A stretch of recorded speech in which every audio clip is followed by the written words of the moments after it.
You're listening to the Peasinner Network. For more great podcasts, go to peasinner.com.au. Spoiler alert. I mean, honestly, if you listen to this podcast, spoilers. Spoilers. She's very soon to meet her match, though, because we get coming up on a monitor a communication on the Doctor channel. Oh, Missy, you're so fine, you blow my mind. Hey, Missy. Sorry. It's probably copyright. It's going to get a copyright strike on this episode. People of the universe, please attend carefully. The message which follows is of vital importance to you all. We present to you a case study of one of the most dangerous minds in the universe. Brilliant. A history of the lives and times of the renegade Time Lord known as the Master. The Master. Call me Master. The choice is simple. Join us and continue listening, or face total annihilation. Listen. They are the Master, and you will obey them. You will obey me. Please attend carefully.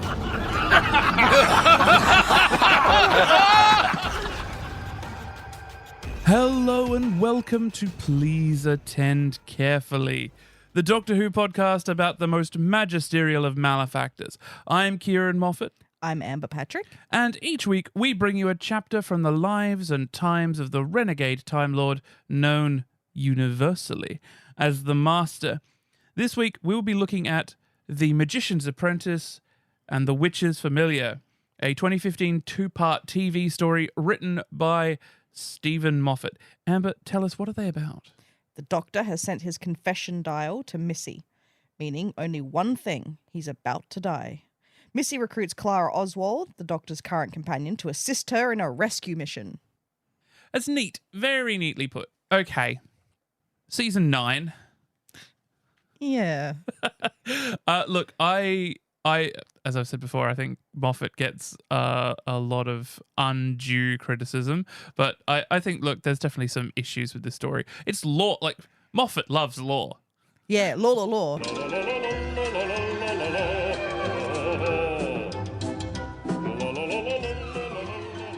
In this episode. I like this episode. Let's not get off on the wrong foot. Okay. I don't... Really, you did not give me that impression with your messages. Then I watched the rest of season 9.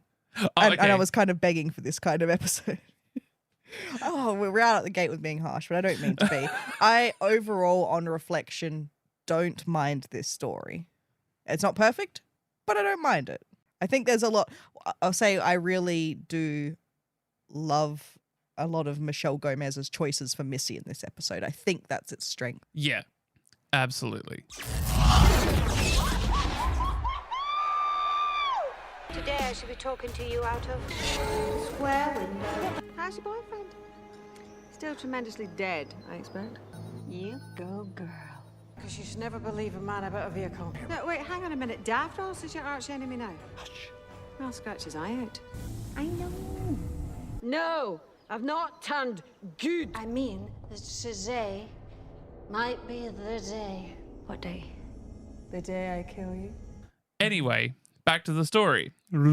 If you want to hear the things that we just talked about, you should probably join our Patreon.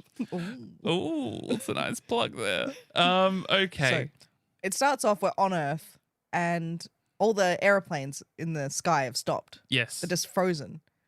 And the most fantastic line from Clara comes, what kind of attack advertisers? Why show somebody what you can do, and why not just do it? That's surrounding their confusion. And it's like, really, unit? You heard someone say that and you don't know who's doing this? Okay, so this seems a bit weird, and I'm not sure whether it's the writing or if it's some choices made by Gemma Redgrave. But for some reason, in this story, Kate Stewart is, like, struggling to breathe. Like, she is, like, head below the... And she's also just so slightly clueless. Just like, oh my God, you're right. That could be a thing. Oh my God, that could be a thing. We should check that. Somebody check that. Is it someone's job to check that? Is it my job to check that? Yeah. Like, you shouldn't need Clara to come in here and say, well, is there any seismic activity? That should just be automatic things that unit are checking. Yeah, it was a bit odd. And again, not sure if that's just because Moffat's trying to hype up Clara as really like awesome and knowledgeable. Yeah, like someone really needs to be worried about how gung-ho Clara is in all of the, like, it's like, you're ready for a terrible analogy? Yes. Okay. It's like, you know, in sitcoms, one of the one of the favorite plot lines is someone who gets into a relationship with someone who loves danger. Like, we could get caught at any minute. Oh, I love the rush. That is what Clara is. Yeah. She loves the rush. She's very soon to meet her match, though, because we get coming up on a monitor a communication on the Doctor channel. Oh, Missy, you're so fine, you blow my mind. Hey, Missy. Sorry. It's probably copyright. It's going to get copyright strike on this episode. And yeah, it's revealed, shock horror, who would advertise their attack? The Master / Missy would. And with one of the cheesiest special effects ever. Coming to you through the square window. I love that. It's just like, what was that? Psychic thing? I don't know. Yeah, moving on. Yeah, moving on. Her head pops out of the computer screen, and yeah, but it's still 2-dimensional. And yeah, and they arrange a meeting. Basically, Missy wants to meet Clara Oswald. I will just say quickly about the unit room as well. The unit analyst played by Jay Griffiths in that story. She plays the companion Audacity in the new 8th Doctor audios. And this just goes to show how wasted she was in the TV show, because she's amazing. On with the show. So they go and have a nice cuppa in some Mediterranean country. It was filmed in Spain. It was filmed, yeah, nice Mediterranean country. Lovely. Yep. Missy says that she needs snipers, 3 for each heart. I need 8 snipers. Yeah, 3 for each heart, 2 for each brainstem. No, 2 for her brainstem. Yep. To make sure it stops her regenerating. Because it's the only way that Clara will come and talk to her. The other characters believe that Missy died in the last season, as they always think. And I love Missy's line, "Death is for other people, dear." Well, she, because the last one we saw her was Death in Heaven, and she got shot by Cybermen, and then she, just disappeared in a puff of smoke, and everyone thought she was dead. And then, we'll get to in a bit. She explains how she does that. So they're having a nice little conversation. Can I just say in this scene, so we actually get a piece of technology from Missy when we see her on television that is unique to Missy. Mm-hmm. And it's a sort of homicidal PDA. Like, she uses it to kill people. She uses it to disintegrate them. She uses it for everything. It's it's basically a phone. This season has Steven Moffat giving Peter Capaldi sonic sunglasses and Missy a phone. Yeah, it is a cool little gadget. Just an expansion of their repertoire, because Missy doesn't use the TCE, so... No, although having, at the time of recording, I've just finished editing the Lumiat and going through that. And there's that line in the Lumiat where the Lumiat says she stole Missy's TCE. Yes. Which means... Oh, of course. Which means, literally stole the TCE, and then she doesn't have the TCE in the next... Also, there's a lot of foundational stuff in that story, like the Time Lady and... And then when the Lumiat regenerates into Dwan has the TCE again. That's amazing. Oh, wonderful. Big Finish. Yeah. Closing holes. Yeah. So I'm not going to lie. Big Finish. Let me find a better word. Gaps. Gap. No, closing the gaps is no. That's not great.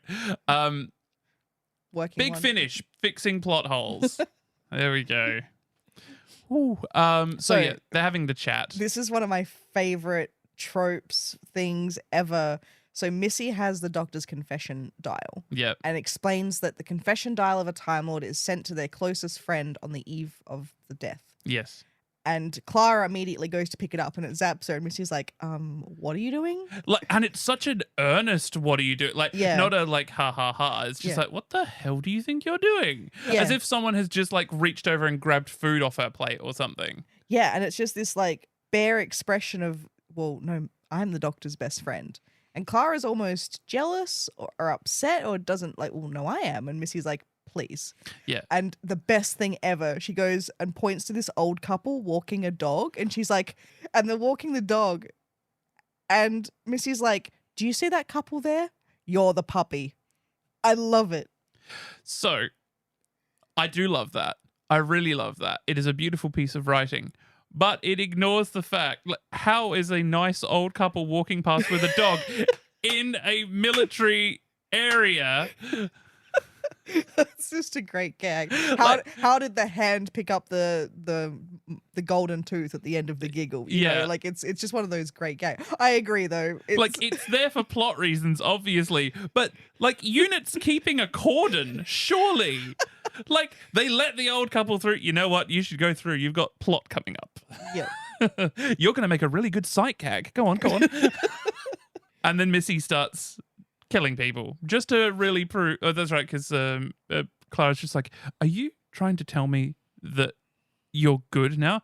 No, I'm not good. Yeah, murders a couple of unit soldiers. Yeah. It's incredible. I think he might have had a family. I also love Michelle Gomez's mannerisms, the way she like caresses her face and she like pulls at her ear, and she just has this really sort of aloof like manner to her, which is a really fantastic thing. I don't think we've had in any of the Masters. None of them have sort of physically acted that way before. Since when do you care about the Doctor? Since always.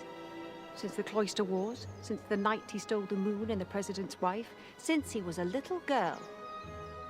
One of those was a lie. Can you guess which one? He's not your friend. You keep trying to kill him. He keeps trying to kill me. It's sort of our texting. We've been at it for ages. It must be love. Oh, don't be disgusting. We're Time Lords, not animals. Try, nano-brain, to rise above the reproductive frenzy of your noisy little food chain and contemplate friendship. A friendship older than your civilization and infinitely more complex. So Missy grabs Clara and slaps like a vortex manipulator on her wrist, and they like bounce through time. And I do love it. She's like, vortex manipulator, cheap and nasty time travel. So they go looking for the Doctor, and they know that he's going to be on Earth, and so they start searching for areas where he's most likely to be, you know, reports of the Doctor. And then they realize that he's obviously not going to be fighting anyone because he wants, you know, he's going out with a bang. So they go looking for a party, and they end up in Essex in the 11th century, 12th century. So they land, and the Doctor, I mean, one of the best entrances, I will say, in Doctor Who history is, really? You don't like it? I'm making a face. You're making a face, yeah. Yeah, I don't dig rock grandpa Capaldi Doctor. Sorry, everyone. Doesn't gel for me. I can get why it's appealing. It's a fun angle. It's a new angle. That's all I have to say. Did you know that Peter Capaldi was in a band with Craig Ferguson, the late night host, and Kevin McNally? Oh, wow. Who played, amongst other things, Mr. Gibbs in Pirates of the Caribbean. Huh. Yeah. I can't. I think they were called the Bastards from Hell. It's.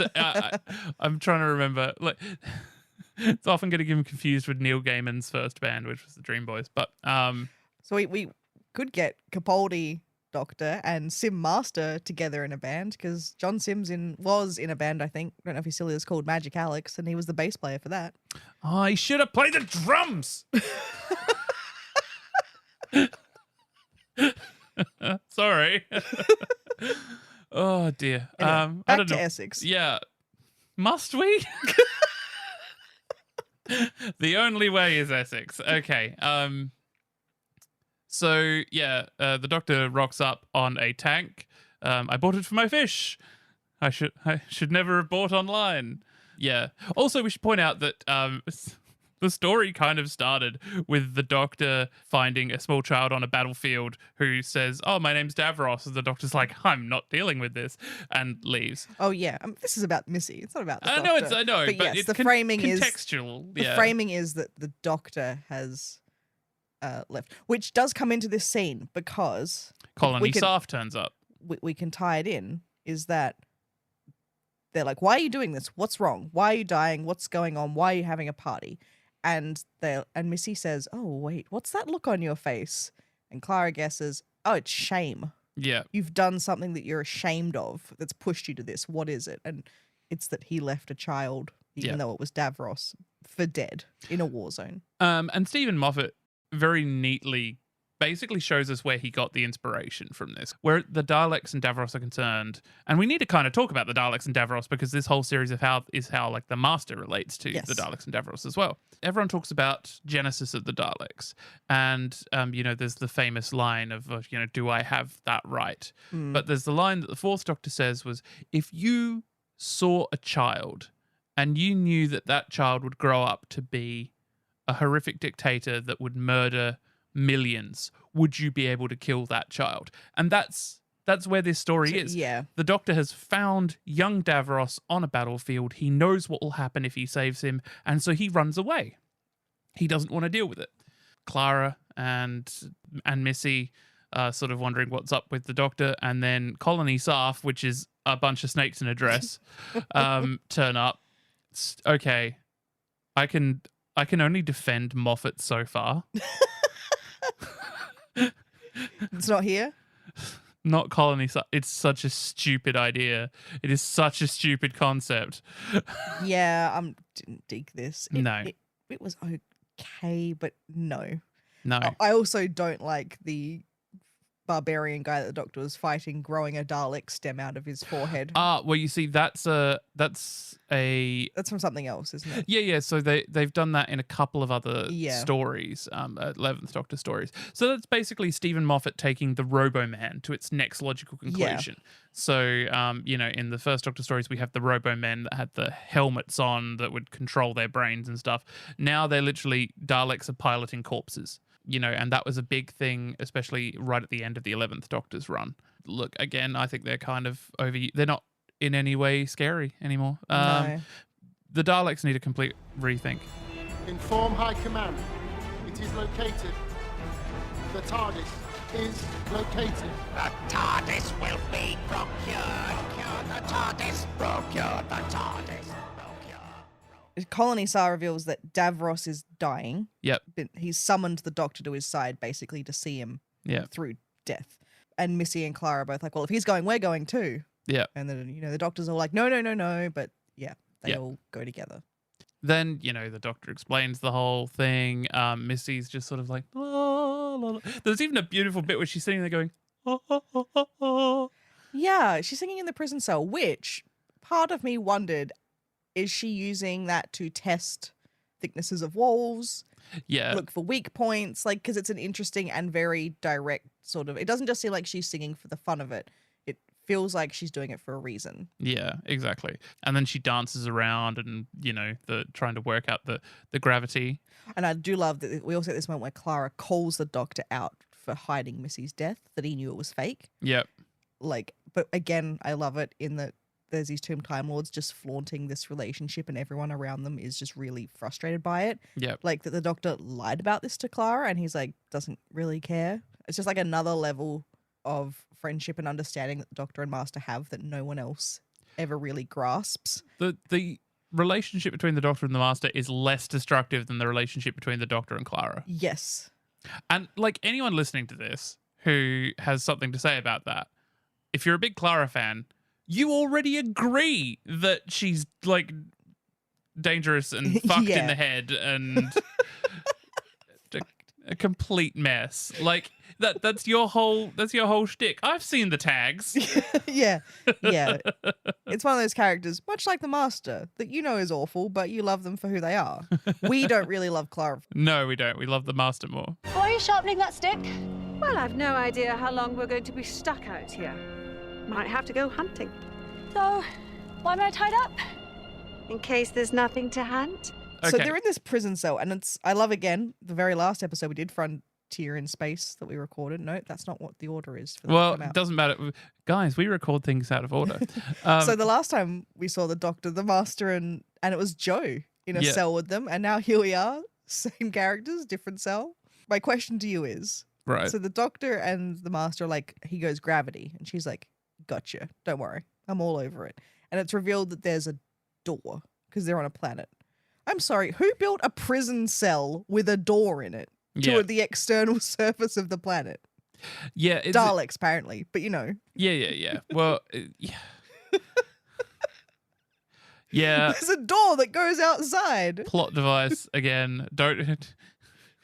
If you see something like that, I don't know. I want to say something pithy that's like a wizard did it, but yeah, I don't know. So yeah, they go outside. She says gravity is like artificial gravity is all metallic around the edges and a tiny bit sexy. And it's real gravity. They go outside and it looks like they're just walking around in space. It's a nice like scene. It's cute. And then the planet starts to unfold. They can see this invisible planet. They're not on a space station. It was a building and the planet is Skaro. Shock, horror. Michelle Gomez's face in this scene for Missy is just when the PTSD hits. Because even Missy has fear. Yeah. She's terrified and she's like, yep, we're getting out of here. Yep. See, this is what we're here to talk about, obviously. Like, we're here to talk about the Master, and in this series we're here to talk about the Master with the Daleks. Like, the history of, like, this is the first time the Master has set foot on Skaro since, let's say, the Time War, or possibly even before that. Does the Master ever been on Skaro before that we've seen? Probably not. Well, if you'll remember my wonderful dramatic reading from the Eight Doctors. Yeah. I've completely blanked on that. But yes, of course, they were executed on Skaro. Yeah. It's the last time they were here. Yeah, they were executed. Yeah. It's like, oops, shouldn't be here. Not having fun anymore. Like the Missy's just like, okay, we're just gonna. But then they get captured by a Dalek, which also interestingly in this story, it's like Spot the Dalek. They're all different Daleks from different periods of time. Awesome. I love when she walks into the room and she's like, Daleks, pay attention. Like, just struts in, like, no fear. Because we know that secretly she's got the plan to teleport away if they attack. So she's not afraid of them at this point. Immediately is trying to strike a deal with the Daleks. Yeah. And the Dalek Supreme, you're my secret favorite. Don't tell the others. Love that line so much. And she, like, just gives their etheric beam locators just a little tickle. Yeah, I've got written here, Missy tickles a Dalek's balls. There's no other way to say that. That's what they mean. That was the joke. Yeah. And the Daleks exterminate Missy and Clara. And that's the end of the first episode cliffhanger. So I kind of want to talk about the exterminating Clara because I like the characterization. Because, of course, the Doctor is being forced to watch all of this by Davros. And Davros is saying, look at them.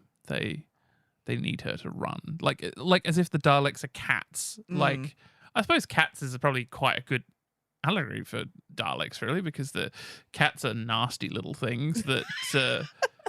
don't get me wrong. I love cat. I have a cat. He's in the room with us right now. He's in the room with us right now. He's actually behaving himself for once. But, like, a cat is a lovely thing right up until it disembowels some small, furry, feathery... scaly creature, or your hand when you try to tickle it, or your hand. Editor's note: I'd like to take this moment to say that no matter where you are in the world, please consider keeping your cat indoors at all times.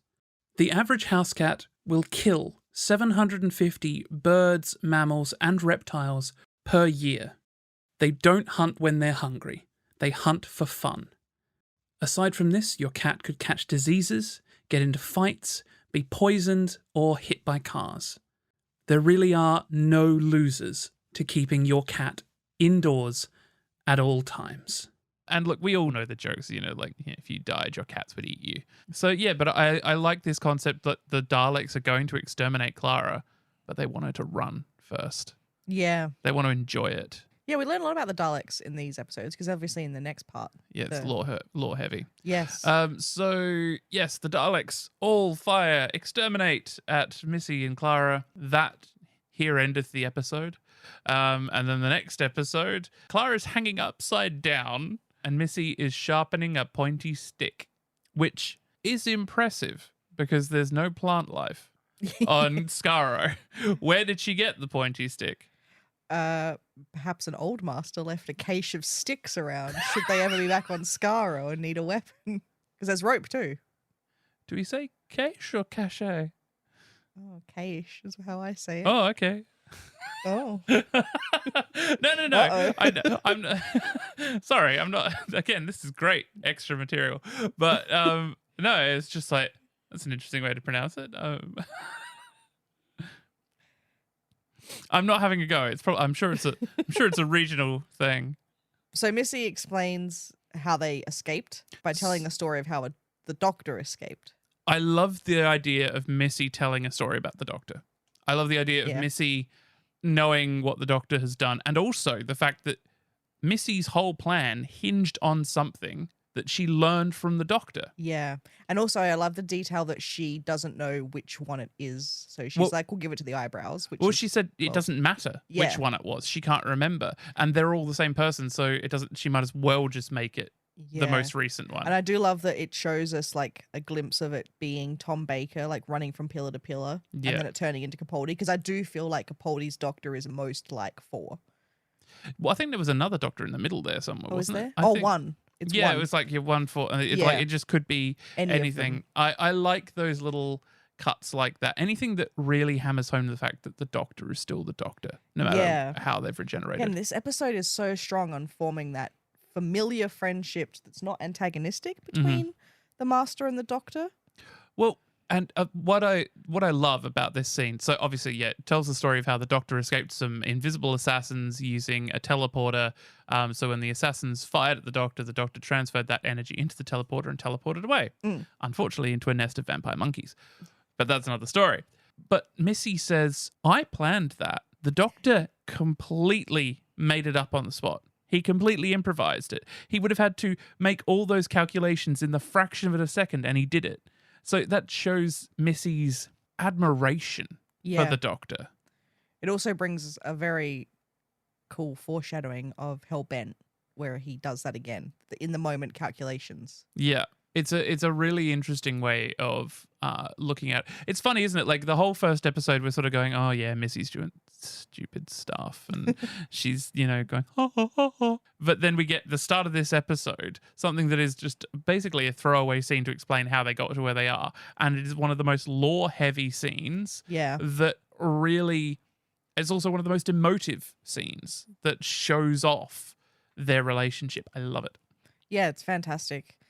And then it's quickly, Missy can't get too sentimental. So what's the next thing she does? Threatens to eat Clara if she has to. I wanted to talk about this. Okay. I think I want people to send us messages regarding this. Would Missy have eaten Clara? Interesting. Because we have to say that canon, the Master has eaten humans. Because Saxon Master, in the end of time, eats humans. Yes. So it's not out of the realms of possibility that this could happen. Also, in an amazing War Master audio, he has someone killed and then cooked and forces someone else to eat it. Bleak, right? I would say that Missy wouldn't eat Clara because we know, spoilers for the whole season, of course, which we've already been delving into, Missy is trying to push Clara and the Doctor together to become the unity to destroy and cause chaos. Mm-hmm. So Missy couldn't really, I guess, do that because then she wouldn't get that prophecy to come true. True. I mean, it depends. Although later on she does try to get the Doctor to kill Clara in cold blood. I think Missy takes advantage of any situation that comes along. And sometimes all the planning in the world doesn't change a really good opportunity to just stick the boot in. I'll put up a poll as well on our Tumblr to say, would Missy have eaten Clara? Yeah. Yeah, it is a hard one, isn't it? I'm not sure how I feel. I think Missy, again, it's one of those like real world evil kind of things. Like if Missy actually ate another human being, that would kind of be a step too far. But I think... But Saxon Master did it. Yeah, but you never. It's heavily implied on screen, but it's never actually. It wasn't a companion either. It's just some extras. Yeah, I mean, there's very few times that one of the major enemies has actually killed a companion, and also in a kind of senseless way. Companions often die in. Of the 3 companions that have died on TV, they've died heroically. Kind of. Yep. Like when we were talking about Daleks, one of my favorite stories, and this is spoilers for a completely different story, guys, is the end of, I think it's like Lucy Miller and To the Death, the end of the 8th Doctor adventures with Lucy Miller. The companion Tamsin Drew is killed senselessly. It's written by Nicholas Briggs, and basically the Daleks go, we don't need the extra one, and just kill her there and then. There's no arguing, there's no pleading. Yep. It's just gone. Wow. And it's more powerful because of that. Yeah. So yeah, I don't know what would have happened with Clara. So yeah, she cuts Clara down and they go for a walk through the Skaro countryside. Yeah. Woo! And they find a sewer, a Dalek sewer. A Dalek sewer. How do we feel about this lore? The sewer is populated with all the... So basically Daleks can't die, is what they're saying. So even over time when they've decayed, their cells basically become a mush that is still kind of sentient, and it all get flushed down into the sewer. Yeah, the sewer is the same word for graveyard, I think she said. Yeah, I mean, I don't mind this. We don't have much Skaro lore of this nature, so I think it's fine. It's interesting, and it is a plot device. It exists purely for a plot device. Yeah. But yeah, I think it's interesting that it does create that sort of caste system within Dalek society that when when they get older, they just expel them literally into a sewer, which is in keeping with their characterization. Yeah, it's just interesting looking at their motives. Like, so obviously the whole motive of a Dalek is that you have to be pure Dalek, and so suddenly the stuff in the sewers is not pure Dalek anymore. But then they start attacking the real Daleks. Oh, well. So Missy tricks Clara into looking at the security camera, which summons a Dalek. More lore, more Missy lore. Yes, she has her cameo brooch was a gift from the Doctor to her daughter. Yeah, to the Master's daughter. Yeah, I mean, again, like Missy throws out lore like nobody's business, and whether or not any of it's true or not. Yeah, I like the phrasing as well. She says she got it in the olden days of Gallifrey, which is a bit nostalgic and interesting. Maybe before corruption, before Rassilon returned. Well, yes. Back in the days when Barusa was there, head of the Academy. Yep, and days. Not a homicidal maniac. Yeah, I guess Academy days, which is an era I'm really would be keen to talk about at some point. Yeah. Well, I mean, how do you talk about it, I suppose, without revealing too much? I suppose that's why people sort of touch on it, but they try not to go too far into it. Yeah, I think it'll be interesting to find what we can canon about the Academy days. That Blood of the Time Lords episode had a lot about it. True. And I think one thing people tend to forget is they wrote at one point, I can't remember which story it is, that says that the Doctor and the Master are called the Doctor and Master, but also the Doctor has a doctorate and the Master has a master's degree. Yeah. Back to what we're doing, but I think it would be fun to look into that. Yeah. Yeah, it's definitely something we could have to see if we can piece together. Okay, so the cameo brooch has a pin of was it Dark Star metal? Alloy, yep. Dark Star alloy, which she uses to poke a Dalek. She pokes a Dalek with it. Bunch of holes, and that allows the slimy sewer Daleks to get inside the casing. They really just wanted the scene. I want to know like which prop person's job it was to like pump like brown slime out through the neck rings of a Dalek. Poor souls. I think also they wanted to get as much use out of this leaking Dalek that they built as possible, because I just watched the pilot, which is season 10's first episode. Yeah. And there's a leaking Dalek in that as well. Oh, yeah. Nice. I like that. So they do that. They take out the original Dalek that was in there, and then it's, for some reason, remarkably clean inside. I also want to say, what happens is it explodes, and like Missy like shields Clara from the explosion.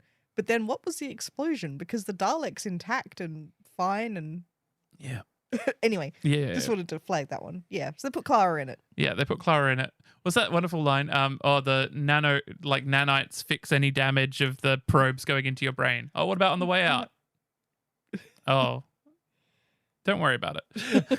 And yeah, I guess we get some Dalek lore here, because she traps Clara in the casing, and then she does like, right, let's test your speech. Yeah. And she gets Clara to say a bunch of words, and they get Dalekified. Yeah. So like Daleks are incapable of saying, positive words. Even saying "I love you" makes it say "exterminate." Yeah, and it can't self-identify as something. It just says, I am a Dalek. Yeah. Yep. And they reload their guns by shouting "exterminate" and fueling their anger. Yeah.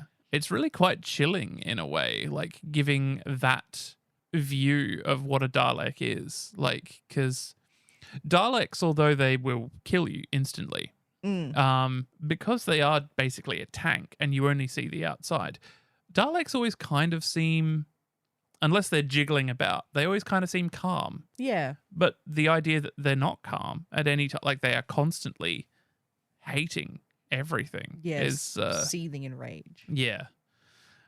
So yeah, Missy knows this. That's an interesting thing, isn't it? So we're talking here about Missy and the Daleks.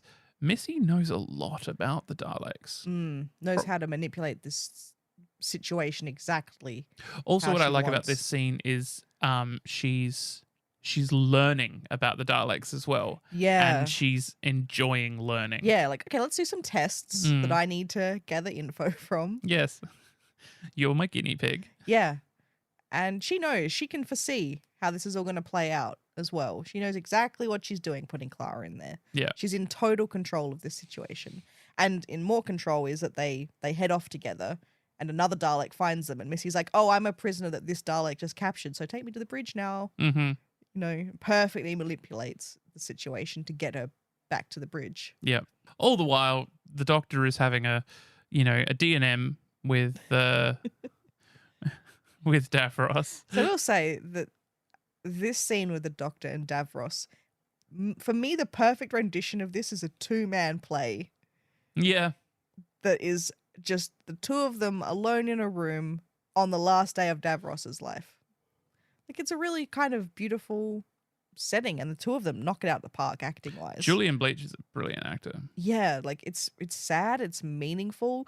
I mean, Davros is trying to manipulate him and to, you know, be an asshole, but there's still a beauty to the scene, and, you know, I do really love that half, but it feels not compatible with this other story that we've been talking about. One of the things I like about that is that Davros is showing vulnerability, which is something he has never done before, and also something that Daleks are incapable of doing. So the Doctor instantly believes his vulnerability and so falls into that, and then Davros is like, I can use anything to my advantage.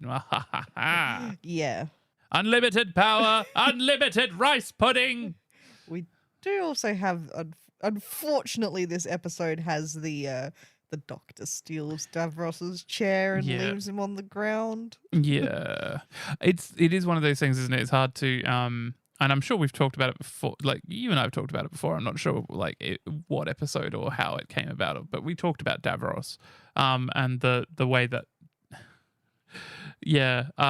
I totally agree with Russell T Davies. Yes, like we should not have villains who are tied to their disability. Yeah. Like that's that. I mean, especially someone like myself who has had to come to terms over the last 2 years with having a disability.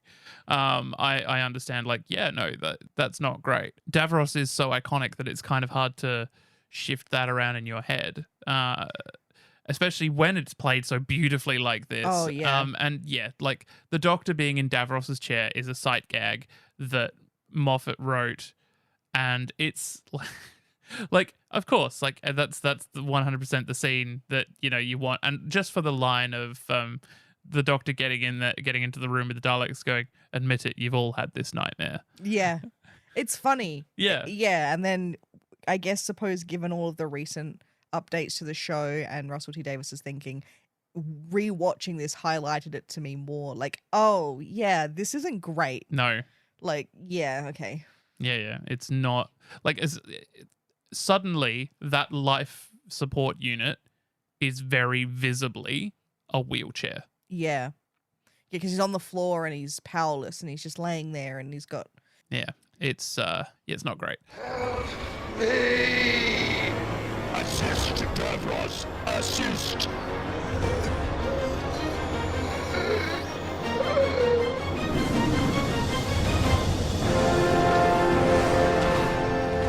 Admit it. You've all had this exact nightmare. Get me some! I am here.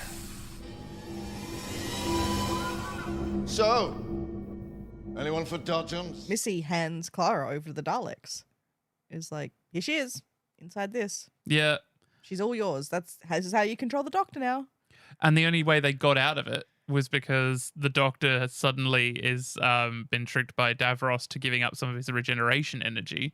And so he's regenerating Davros and the Daleks. Yeah. And they all start emitting the regeneration light. It's a really cool visual to see the Daleks glowing with Time Lord energy. And again, like that room is spotted Dalek. You've got like first Doctor Daleks in there. You have the special weapons Dalek, which, only ever seen properly in one story, which is Remembrance of the Daleks, and it is a gorgeous design, just like this domed top with like lights around and one big massive cannon. So yeah, suddenly they're covered in light, and then Missy runs. Yeah, because I guess she knows what's happening. Yeah. So she's out of there. She saves the Doctor. Yeah, she's running to him. That's what I should say. She's not escaping. Yeah. But she saves the Doctor. Yeah. Missy saves the Doctor. She walks in with a Dalek gun stick and fires at the machinery to release the Doctor. Interesting. I think they all would. Like, as much as these two fight for fun. Yeah. The Daleks are fighting for real. Doesn't she say something like, "What the hell do you think you're doing?" Yeah, she does. She's angry at him. Yeah. Which is, another fun dynamic. Like, I may play around with stuff, but you're being an idiot right now. I would not go this far. Yeah.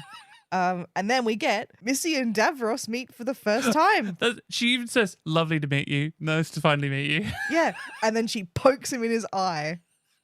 Pokes him in his third eye. Yeah. And that is the Missy and Davros one and only interaction. Yep. Worth it. We do get that wonderful line right in the very first episode. It's just like my arch enemy Davros. Davros is your arch enemy now. I'll scratch his eyes out. It's fantastic. Yeah, I almost love that it's not over dramatized. Like there isn't a moment where they see each other and like acknowledge one another. Like it's such a Missy interaction. Hello, goodbye. Yeah. Like none of the other masters would have that interaction. Oh yeah, like, Roger Delgado. Ah yes, Davros. After many years, we finally meet. Well, after reading Frontier in Space, we know that he'd sass him. Yeah. All right, bad example. Although we will be talking about in this season the War Master meeting Davros and what he does with that. So this isn't Missy's first time meeting Davros, or is it all undone at the end of Anti-Genesis? It is kind of all undone at the end of Anti-Genesis. Yeah, basically, it's one of those wonderful examples where the War Doctor tries to do something to change the Time War, and basically ends up screwing things up so badly that everything has to be undone. Yeah, poor guy. I love him so much, but he really does fail a lot. Doctor, you must help me. Can I just say it's been an absolute pleasure to finally meet you. Doctor! So the final part of the episode, Missy tries to get the Doctor to kill Clara. Yeah, it's a great scene, isn't it? So like the Doctor is basically the Doctor is in shock, I think, because he's just basically sort of standing there staring at this Dalek that just keeps saying, "I am a Dalek," and it cuts to inside, and Clara's saying, "It's me, I'm Clara, please." And Missy's like, "Oh, that's it. That's the one that shot Clara. I was there." Yeah. She ran screaming, and it was horrific, and the poor thing was beside herself, and then this one shot her. Like, just dramatizes and makes Clara seem really weak, and pushes the Dalek gun stick into his hand. Yeah, just silently, just. Yeah. There. And but then Clara says, "Please, please see me," and the Dalek says, "Mercy." And the Doctor's like, "How do you know that word? You shouldn't know that word. The word mercy should literally not be in a Dalek's vocabulary." Yeah. And the Dalek eventually manages to open up the casing, and Clara's in there, and he just turns to Missy, he's just like, "Run." Yeah, and Missy's, I don't know if you noticed, Missy is slowly starting to move towards the exit of the room when the Dalek says mercy. She's like, "Okay, well, this didn't work, so I'm just gonna head for the door." Yeah, she gets a snide jab over her shoulder as she leaves, but like as if she's like, no, I was going already anyway. But you can see like the Doctor saying like, run. You are no longer safe here. Yeah, I love that even when Missy in cold blood has pushed a gun into the doctor's hand and pushed him to the brink of killing a companion, he still won't do anything about it. He still is just like, run. And it's like, doctor, like, what must they do? At what point are you going to stop letting them off? It was amazing. Because it's so them. And again, Clara just watches as the doctor's like, okay, just leave. Yeah. Just leave me alone. And of course, to end the story, the doctor goes back and rescues Davros and teaches him about mercy, and that's just enough to get him through. And all the regeneration energy we didn't mention. The regeneration energy goes into those sewer Daleks, and they rise up and regenerate and kill all the Daleks in the casings. Rise up! You've got nothing to lose but your sewers. Yeah, so it all gets wrapped up nicely. Also, so it turns it basically into a giant organism that, like, sort of... if you watch very carefully, you can see a tiny little ship go, whee! Davros' ship. Yeah, of course. Yeah, exactly. Steven Moffat's a big fan of showing the single ship disappearing, just in case. Yeah, Rassilon will leave on a single ship later as well. Whee! And so that's the end of that. That's the end of that story. So that's an interesting story for Missy, that she was genuinely worried about the doctor. Yeah. It's weird. Like, he now has his own confession dial. Of course, we know from later in the series he didn't put out that confession dial. The High Council of Gallifrey did, to try and get him to reveal what the hybrid is. And like, even Missy hints at she's like, yes, I'm your best friend and also your enemy, almost like a hybrid. Yeah, everyone is trying to Everyone's trying. Because Davros even says, yes, Daleks with Time Lord regeneration energy, the greatest hybrid army. Everyone is trying to claim that they are the hybrid in this series. Yeah. Which, again, it turns the hybrid, spoiler alert, is the toxic relationship between Clara and the Doctor. Yep. Which, yes, Missy knew about and is trying to facilitate. Missy is the one that put them together. Missy is the one that put the ad in the paper to call the Doctor. Like, Missy is the architect of their friendship, and she's done that basically to fuck with him. Yeah, just to show him how bad he can be, so that she could presumably step in and be like, so now we're friends. Opposite of the Lumiat, who was like, well, I'm good now, so we can be friends. Missy saw that and then went, different version of that plan, make him awful so that we can be friends. Not me be nice, him be bad. Yeah. That's a good idea. I like it. Since when do you care about the Doctor? Since always. Since the Cloister Wars. Since the night he stole the moon and the President's wife. Since he was a little girl. One of those was a lie. Can you guess which one? He's not your friend. You keep trying to kill him. He keeps trying to kill me. It's sort of our texting. We've been at it for ages. It must be love. Oh, don't be disgusting. We're Time Lords, not animals. Try, nano-brain, to rise above the reproductive frenzy of your noisy little food chain and contemplate friendship. A friendship older than your civilization and infinitely more complex. I think you're right in what you said when you messaged me, that tonally Missy does not fit with the rest of the story. But I chose to watch this story as if it was a Missy story. So I found that everyone else was being far too solemn, and she's just like, la la la la la la la la la. Yeah, I think like this is why Missy audios are so good, is because they're all her tone. Yeah. Whereas when you put her in things like this, her tone isn't quite in keeping with the rest of the show, but it's still good. It's just, they don't quite toe the line between each other very well, I feel. Oh, I lost one of my fingers. Oh, it's not one of the important ones. Yeah, overall, I really like this. And it's fun seeing Missy and Davros together and it just being a joke. Yeah. And it also is great seeing that side of the Master. Michelle Gomez brings so many layers to this Master. Learning about the Daleks, having appreciation for the Doctor when he's not listening and can't hear her, speaking positively of him. There's that scene, isn't it, where the Daleks are like chanting. I can't remember what it was they were chanting, but she's like dancing to the beat. Exterminate. I think it's just exterminate. Yeah. She's just like, just like dancing to the beat. I really enjoyed that. Also, the fact that the Doctor on his guitar, when Missy turned up, actually played "Hey, hey, Missy, you're so fine." I also like the evil stepmother. Everyone hiss. And they do, and she's like bowing and like very panto. Yeah, I want more panto in Doctor Who, please. I do like in that scene where he points to her up on the balcony and she's like, oh, and she's like very flattered, like, oh, he's noticed me and oh, he's bringing me into this. Like, yeah, just fantastic performance overall by Michelle Gomez. All the tiny little mannerisms. Yeah. There's no stoicism in this master. No. And also huge props to the hair and makeup team on her, because her hair is a solid piece. Yes.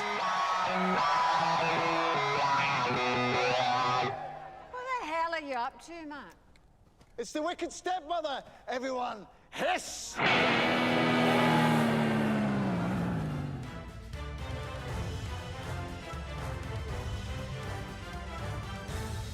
Ciarán, were you attending carefully? I'm going to be perfectly honest with you. I remembered that I needed to watch this at 10 o'clock last night. Great. So I watched it last night before going to bed, and also while cleaning the house. So let's see how we go. Great. Hence why I have no notes. Right. How does Missy describe the coffee she's drinking? A real buzz. That's one of the words. Oh. It's a buzz, ... It's a buzz in my head. Yeah, kind of. It's a buzz monster in her brain. A buzz monster in her brain, right. Okay, cutting to the chase. Not dead. Back. Big surprise. Never mind. I'm in a lovely little square in one of your, I don't know, hot countries, and there's a light breeze coming from the east, and this coffee's a buzz monster in my brain, and I'm gonna need 8 snipers. What does Missy... Oh, wait, I gave this up myself in the episode. All right. What does Missy equate Clara to in the analogy of her and the Doctor's friendship? Oh, a puppy. Yeah. Yes. I would have got that even if you hadn't given it away in the episode. How does Missy describe gravity's smell? Oh, slightly metallic or tinny. It's coppery around the edges. Coppery around the edges and a tiny bit sexy. Yep. You know what's wrong with the gravity in here? No. Nothing. It's perfect. But this is a space station, so the gravity should be artificial, all coppery smelling around the edges, a tiny bit sexy. But this feels real, man. What does Missy equate killing a Dalek to? Swatting a fly. A wet Wednesday afternoon. No. It's like golf. Like golf. Oh, that's right. Yeah, it's a good line. What are you doing? Murdering a Dalek. I'm a time lady. It's our goal. Okay. Where did Missy once fight the Supreme Dalek, and what message does she want passed on to him? Oh, it's the Nether something. The Nether Realm or the Nether Vault? The Netherworld. That's the Netherworld. Okay. The Netherworld. Give him my love. No. Let him know that the bitch is back. Let him know the bitch is back. Which it is such a good line. And you know, if you wanted to read into it, it's another pop song reference. Yeah. John. You are a Time Lord! Time lady. Thank you. Some of us can afford the upgrade. Is it still the same old Supreme Dalek these days? I fought him once on the slopes of the Nevervault. Tell him the bitch is back. Yeah, that's it. So, that's it. Okay. So I got like a series of half points. Yes. Imagine how many I would have got if I'd been paying attention. About 3.5. 3.5. Yeah. I mean, I say that and I pay attention a lot of the time and I still don't get things. All right, the death count. 2 unit soldiers and a Dalek in the sewers. Yep. Yeah, no, that's... so, better to be Prime Minister. Yes. But she wasn't really on a mission to do anything. This wasn't a plot. That's probably a distinction between this episode in... What have we learnt? This wasn't a... What have we learned, Amber? This episode wasn't really a plot to do evil or anything. It was a rescue mission. Yeah. So it was about saving the Doctor. And along the way, we learned about, as you mentioned, the respect that she clearly has for him. We learned respect along the way. Yeah. Missy, she admires the Doctor and she admires his quick thinking and she learns from that and she takes those and she applies it to situations she's in. I mean, to be mischievous and to trick people. So, you know, she's repurposing her lessons, but still. Well, this is getting dangerously close to when she starts to change, isn't it? So, you know, we're seeing Missy get closer and closer to kind of wanting to be a better person a little bit. Yeah, it's interesting, isn't it? Trying to place Missy because she, unlike most masters, has a very clear arc of trying to transition to being good, which is where the Lumiat comes into it. despite already knowing about the Lumia and actively saying, well, no, I don't want that. Yeah. Still, it had to happen because the Lumiad exists. Well, it's one of those things, isn't it? How much do they remember after meeting one another? Yeah. It's one of those plot device things. They remember when they want to, and although the Master has always seemed better at that than the Doctor has. The Doctor is just really, as they say, like they always point out that, the Doctor wasn't paying attention in school, whereas the Master was. Yes, and the Doctor always, he identifies his other regenerations via their clothing or their hairstyle. You're my replacements, a dandy and a clown. So we also learnt that Missy has a cameo brooch that is made of dark star alloy. Given to her by the Doctor for her daughter. If we are to believe that's not a lie, which the Doctor has mentioned before. I've had children in the past, in the episode with Jenny, which is, interesting because it is interesting when we hear these things about their lives on Gallifrey before they both left. It's interesting, but also how true, how reliable narrators are these characters. Yeah. And does it affect even if it is true, does it affect things? No. No, it probably doesn't really change anything, not the core of their characterization at least. Yeah. I mean, it changes things if they were made in genetic looms. Does it? One day I'll meet Andrew Cartmel and we'll have a nice long chat. We learnt that Missy is the Doctor's best friend. And we know this from Time Lord Immemorial episode as well. But the confession dial goes to Missy. Yep. Missy is his best friend because she got it. Yep. Which is, some... Although, to be fair, we do know that the Doctor wasn't the one that sent it. The Time Lords were. Although the Doctor is totally fine with his thing going to her. He's just like, okay, yeah, that makes total sense. Yeah. Yeah. But also Missy is kind of a constant. If the dial is going to be delivered to someone, the Master's probably going to be around. Yeah, exactly. Compared to whatever companion it is this week. As far as Time Lords are concerned. Yeah, exactly. Their longevity is just like, oh God, who's he got this week? Yeah. Like Missy says, the puppy. Yeah. It's interesting. We talked about the Master never having met Davros until now. The Master is, one would say, the most iconic individual villain. Who would you say is the most iconic Doctor Who companion? I would say Sarah Jane. Exactly. Sarah Jane Smith never met the Master. No, right. Yeah. Only in 5 Doctors, the only time, and she was sympathetic to him. Yes. She treated him better than anyone else in the show ever treated him. Yep. Yeah. She's too good for this world.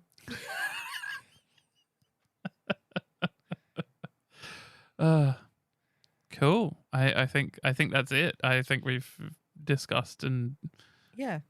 I think this episode is fantastic. When at first I wasn't a fan of it, but then when you do discover and delve down into those characterizations of the Master and their relationship to the Doctor, and you really look at them, and you don't get bogged down in the conflicting tones of the narrative. Yeah. It really is, really fantastic. This is meant to be a Davros episode, the Doctor and Davros, but there's a lot of Missy stuff in here. Yeah. More than you would probably expect. It's interesting, isn't it? Like watching this and doing, what we normally do with the Master and stuff just makes me go like, I kind of wish we were doing a Dalek one. Because there's so much Dalek lore in here that you really want to drill down into and put it in its context within the larger universe of Daleks. Yeah, what did we learn about Skaro, and what did we learn about the Daleks this episode? Yeah, right. Damage levels insignificant. Oh, really? I think you're forgetting you're surrounded by a bunch of very old, very angry Daleks. You just got yourself a hunter in a bad neighborhood. Think the locals, all blind and squelchy and out of their tiny minds. They can still smell. Nobody hates like a Dalek. Here they come! I think they want to steal your motor. Okay, that's it. That's all for this week's episode of Please Attend Carefully. Thank you so much for listening. We hope that with each new episode you come to understand, appreciate, and maybe even obey the Master. Don't forget to follow or subscribe to be updated on new episodes. Amber, how can listeners get in contact with us? They can email us at pleaseattendcarefully@gmail.com.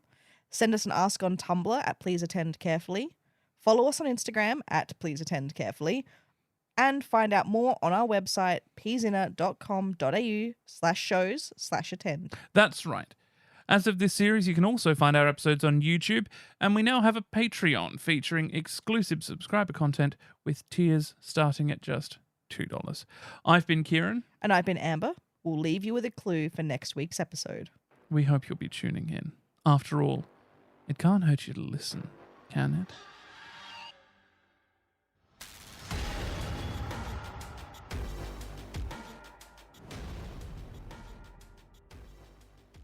Do I know you? I am usually referred to as the Master. But you can't be.